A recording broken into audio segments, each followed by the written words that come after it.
Television पे देखने वाली चीज नहीं है। बाढ़ कोई हेलीकॉप्टर में हवा में जाके मुआयना करने वाली चीज नहीं है। अगर कैमरा लगाना ही है तो उस गरीब के घर में कैमरा लगाना चाहिए जिसकी वर्षों की कमाई एक पल में मिट गई, जो अपने बच्चों को रोटी नहीं खिला सकता और सरकार उसे क्या मुआवजा देती है। मैं उस बात के ऊपर चर्चा करना चाहता हूं।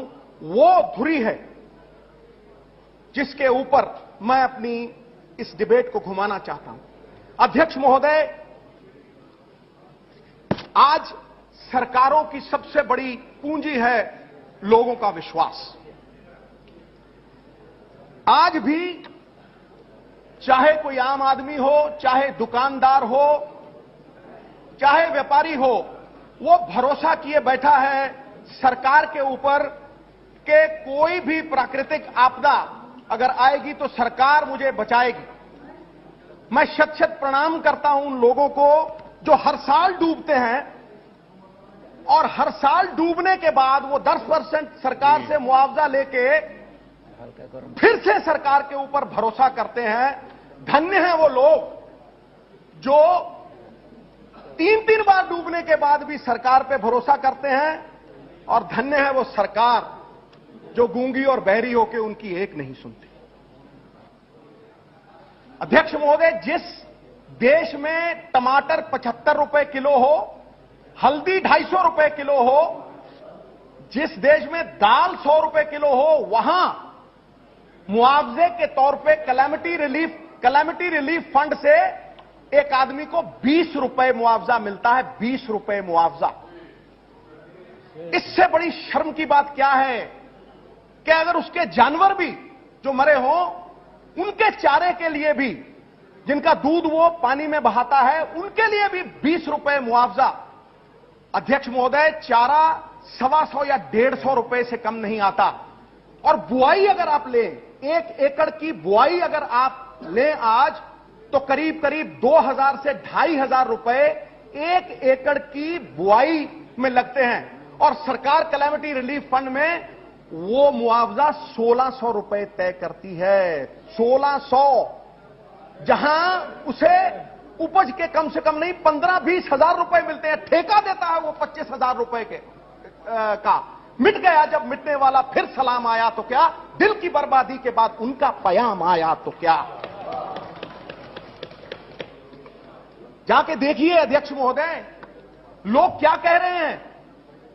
लोग क्या कह रहे हैं कि जिन्हें हम हार समझे थे गला अपना सजाने को, वही अब नाग बन बैठे हमारे काट खाने को।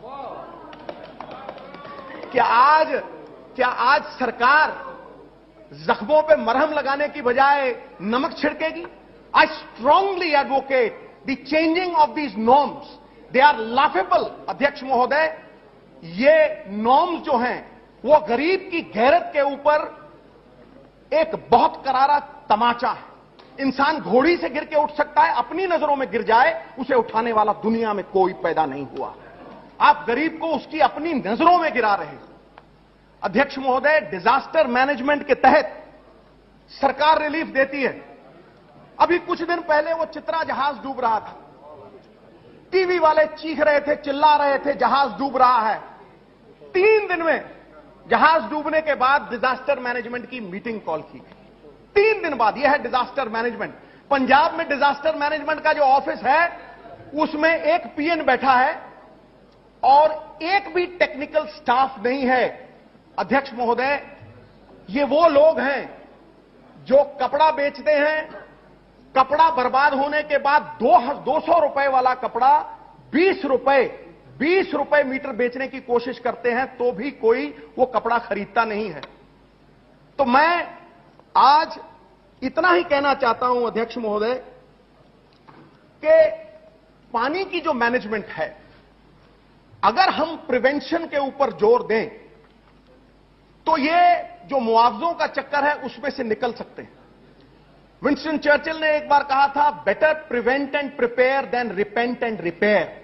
60 साल से हम रिपेंट और रिपेयर ही कर रहे हैं। We have never prevented and prepared. अगर हमने कभी डिसिल्टेशन की होती, अगर हमने कोई प्लान बनाया होता और ये उन लोगों की बात कर रहा हूं जो 2% एरिया में से 60% देश का अनाज पैदा करते हैं। 60% अनाज इस देश का पंजाब और हरियाणा से आता है।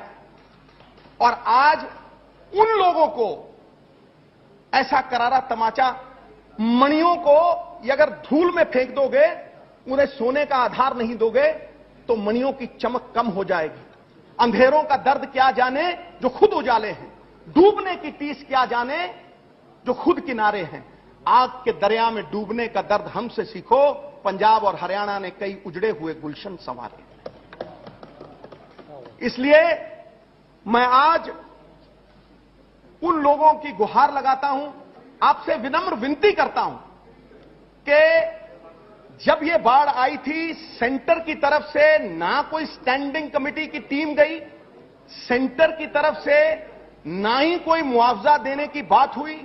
करीब करीब 2000 करोड़ रुपए का नुकसान हुआ है। करीब 7 लाख एकड़ जमीन जो है वो आज बाढ़ग्रस्त है और किसान त्राहिमाम कर रहा है। और सेंटर का कोई भी आदमी अभी तक वहां पूछताछ करने के लिए भी नहीं गया। हां, बंसल साहब तो अपनी कॉन्स्टिट्यूएंसी में गए थे, फ्लड एरियाज में नहीं गए। सो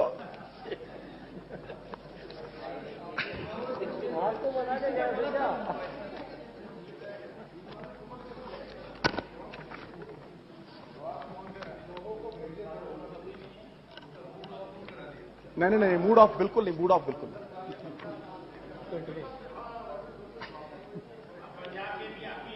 हाँ, तो अध्यक्ष महोदय, मैं यही विनती करता हूं आपसे कि एक एश्योरेंस सरकार दे कि टाइम बाउंड एक फ्यूचर के लिए पॉलिसी सरकार बनाए, जो प्रेपरेशन के लिए नहीं, प्रिवेंशन के लिए हो। और आने वाले समय में हम लोग मुआवजों पर निर्भर ना रहें और मुआवजों से ज्यादा हम खतरे को आने से पहले